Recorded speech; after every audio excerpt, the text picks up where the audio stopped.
اچھی خبر، دکھی انسانیت کی خدمت کے لیے منفرد اقدام۔ پنجاب میں شوگر کے پیدائشی مریض بچوں کے لیے سی ایم انسولین پروگرام کا آغاز کر دیا گیا ہے۔ وزیر اعلیٰ پنجاب مریم نواز انسولین کارڈ لے کر مریض بچوں کے گھروں میں پہنچ گئیں۔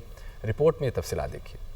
وزیر اعلیٰ مریم نواز کا دکھی انسانیت کی خدمت کے لیے منفرد اقدام۔ پنجاب بھر میں پیدائشی ذیابیطس کے مریض بچوں کے لیے C M insulin card program کا آغاز۔ وزیر اعلیٰ رائڈر کے ہمراہ انسولین کارڈ لے کر کم سن بچوں کے گھروں میں خود پہنچ گئیں۔ سبزہ زار کیوب بلاک کے واسع دران زینب وحید اور زین شہزاد کو گھر جا کر انسولین اور نیڈل باکس دیا۔ زین شہزاد کی آنکھوں کے چیک اپ اور علاج کی ہدایت بھی کی۔ مریم نواز کا کہنا تھا کہ مجھے آپ کے بچوں کی آپ سے زیادہ فکر ہے۔ ذیابیطس میں مبتلا بچوں کی تکلیف کو سمجھ سکتی ہوں۔ کم سن بچوں کے لیے فری انسولین پروگرام ماں بن کر شروع کیا۔ دوا یا انسولین خریدنے کی سخت نہ رکھنے والے بچوں تک حکومت خود پہنچے گی۔ قبل ازیں وزیر اعلیٰ مریم نواز کو بریفنگ میں بتایا گیا کہ پہلے مرحلے میں 1500 بچوں کو گھر کی دہلیز پر انسولین فراہم کی جائے گی۔ پاکستان پوسٹ کے رائڈر خصوصی ایپ پر تصدیق کے بعد مریض کے گھر جا کر انسولین ڈیلیور کریں گے۔